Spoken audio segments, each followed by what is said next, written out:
E aí, pessoal, tudo bem? Professor Wagner aqui da disciplina de História de volta aí com vocês. Segundo ano, muita atenção na aula de hoje, é fundamental que você preste atenção em todas as palavras que eu vou falar, porque são 15 minutos de aula, um conteúdo extremamente complexo, então prestem muita atenção no que eu vou falar, no que eu vou ler, porque história é isso, é leitura, é interpretação de textos e principalmente o que vai ser projetado, aliás, aqui nos slides da aula, ok? Então preste bastante atenção no que eu vou ler, no que eu vou falar, nos aspectos que eu vou trabalhar e também nas imagens que vão ser projetadas aqui nos slides, ok? Então, segundo ano, é a nossa quinta aula aí do segundo bimestre, né, de conteúdo, aula conteudista, é claro que a gente já fez revisões. Falando nisso, espero que vocês tenham se saído muito bem na trilha aí de história. Tenho certeza que não estava muito difícil, porque a gente fez a revisão, e se estava difícil para algumas pessoas, conforme o conteúdo for avançando, eu tenho certeza que essas dificuldades aí podem ser superadas. Ok, segundo ano, vamos lá para a nossa unidade 27. Então, primeiro detalhe, a unidade aqui está errada, né? A unidade 6 é a unidade 27, mas que bom que eu trouxe até o print aqui, ó, da apostila para você não errar. Unidade 27 é o que a gente vai estudar hoje, ok?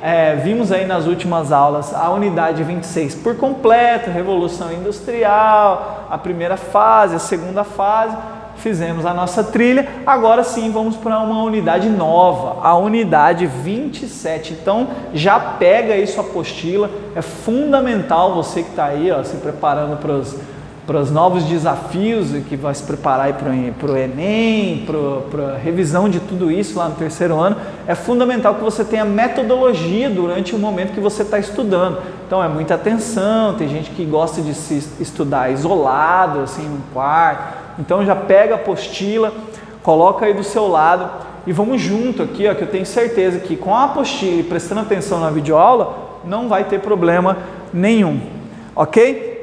Então tá lá, unidade 27 é o que a gente começa a partir de agora.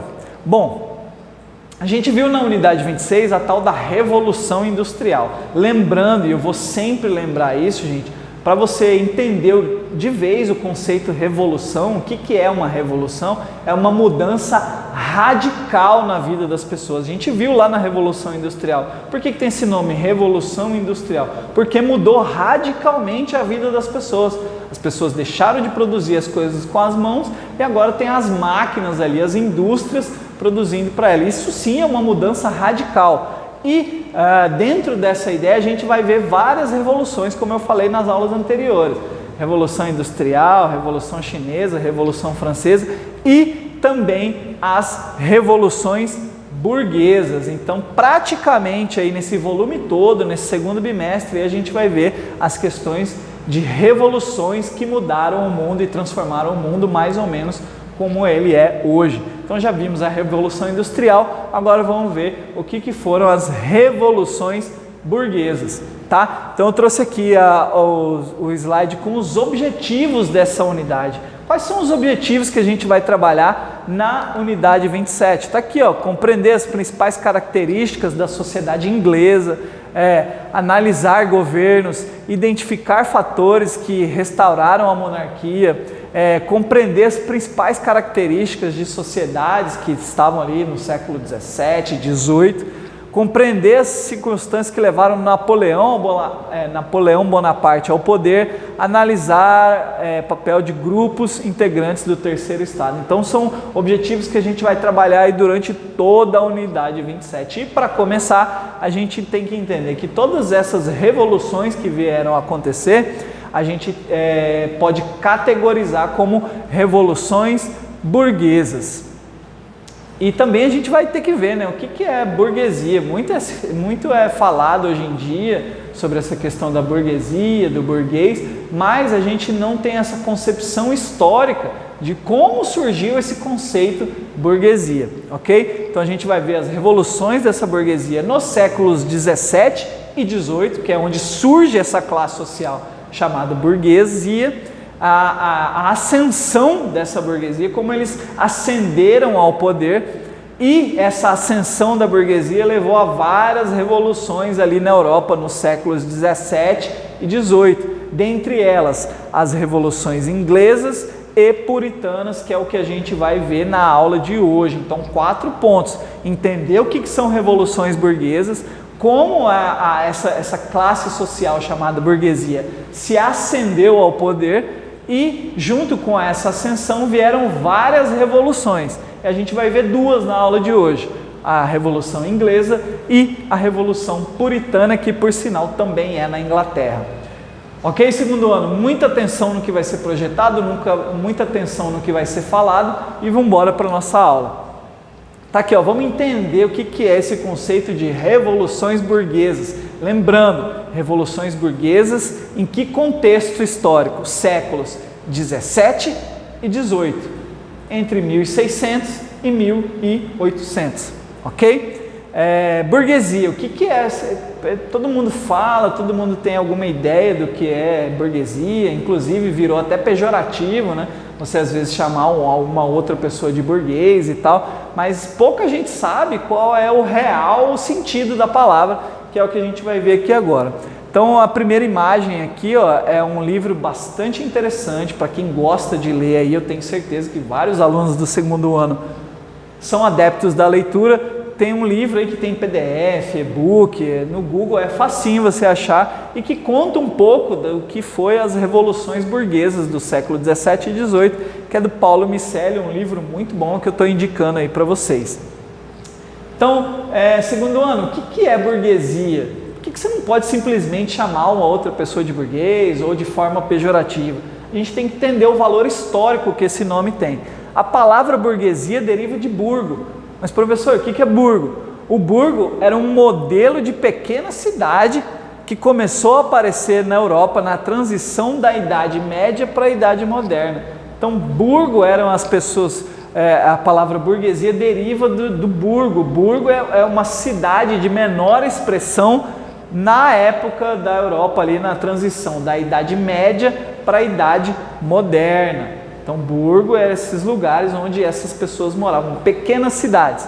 Desde o século XIX, o conceito de burguesia vem sendo definido como uma classe social. Então, é a partir do século XIX que o conceito de burguesia vira aí sim uma classe social, que assumiu um papel protagonista decisivo nas grandes revoluções políticas modernas. Então, é com a ascensão dessa classe social que as grandes revoluções da Idade Moderna, como as que aconteceram na França, na Inglaterra, são motivadas, são difundidas por essa classe social chamada burguesia.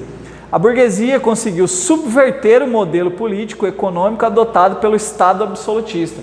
Então, segundo ano, você já tem que ter na sua ideia aí o que é um Estado absolutista, né, que são matérias aí de primeiro ano, ou matérias que vocês de alguma forma já viram, sabem o que é o absolutismo, e as revoluções burguesas vêm contrapor esse modelo político, vêm acabar com esse modelo político chamado absolutista, que são monarcas, que detêm, centralizam o poder e que acabavam deixando algumas classes sociais menos privilegiadas, e uma delas é a que surge a partir do século XVIII, a chamada classe social burguesa, ok?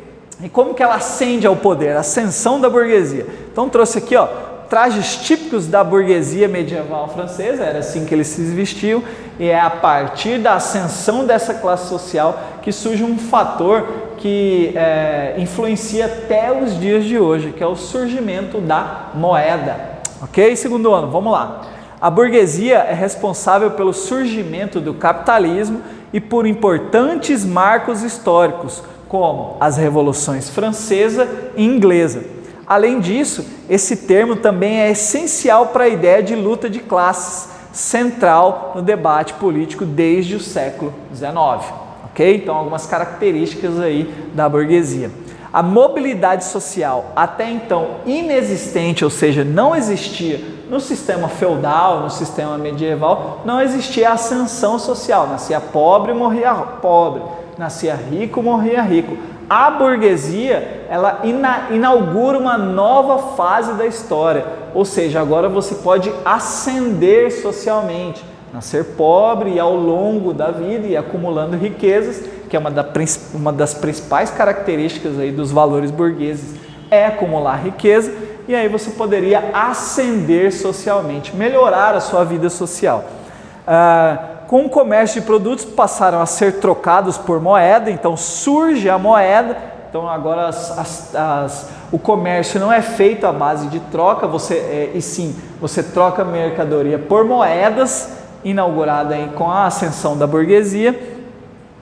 E ao invés de trocar um produto pelo outro, passa a ser possível trocar um produto por dinheiro, e parte desse dinheiro poderia ser guardado, originando uma fórmula de acúmulo de riquezas, que é um dos principais valores da classe social burguesa, acúmulo de riquezas, ok? Assim surgiu uma nova classe social, a burguesia, composta por aqueles pequenos comerciantes que ascenderam de classe social em função do excedente que obtiveram por meio da atividade comercial. É a partir desse acúmulo de riquezas que esses burgueses ascendem socialmente. É essa atividade comercial desenvolvida pela burguesia que originou a lógica de mercado central ao sistema capitalista. Então a burguesia, além de inaugurar vários aspectos como acúmulo de riquezas, inaugurou a troca de mercadorias por dinheiro ou moedas na época, ela também inaugura um sistema chamado sistema capitalista, que é baseado em acúmulos de riqueza.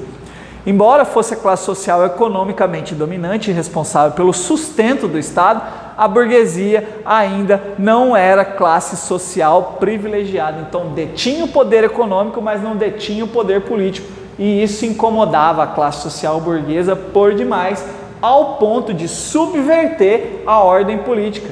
Então, se a gente não tem acesso ao poder político, a gente subverte, elimina o poder político da época, que você já sabe que era o poder absolutista, a figura central do rei, que começa a desencadear uma série de revoltas por conta dessa ascensão da burguesia, que vai tornar as revoluções que vêm depois possíveis, ok? E uma delas que a gente vai ver é a Revolução Inglesa, ou revoluções inglesas no plural, porque são várias, né?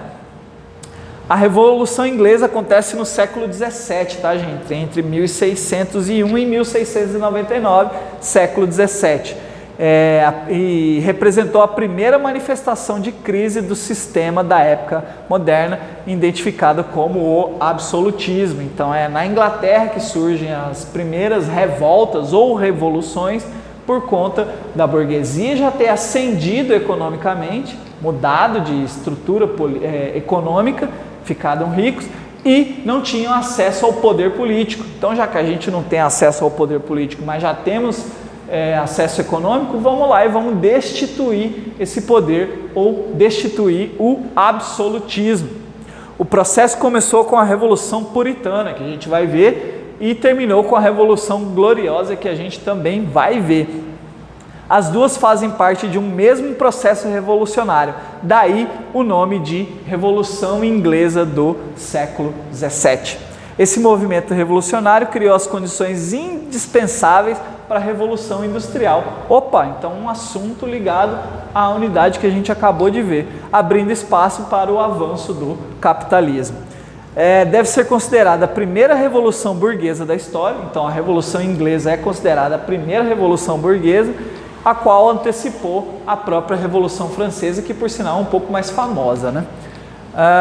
Podemos dividir o processo histórico da Revolução Inglesa em 4 fases principais: Revolução Puritana, que é a próxima aqui que a gente vai ver, República de Oliver Cromwell, que a gente vai ver também, restauração das dinastias dos Stuarts, que a gente vai ver, e por final a Revolução Gloriosa. E depois de ver tudo isso, aí sim a gente entra na Revolução Francesa. A Puritana, que é o começo da Revolução Inglesa, ocorreu no início do século XVI, onde o rei e o parlamento se enfrentaram. O parlamento representado pelos ideais burgueses que queriam tomar o poder político e o rei que representava o poder absolutista. As atitudes do rei começaram a formar revoltosos que começaram seus protestos, que aí entra na Revolução puritana. Nesse sentido, a guerra civil opôs de grosso modo os membros da alta nobreza inglesa e a burguesia de outro lado. Então, os membros da nobreza de um lado e a burguesia de outro, lutando ali pelo poder. Para a próxima aula, a gente vai ver a Revolução Francesa, dar uma introdução à Revolução Francesa, porque ela é a mais estudada, a mais longa, ok? Então, já dá uma lida aí na página 37 e nas próximas páginas. Continue cuidando de você, da sua família e até a próxima aula.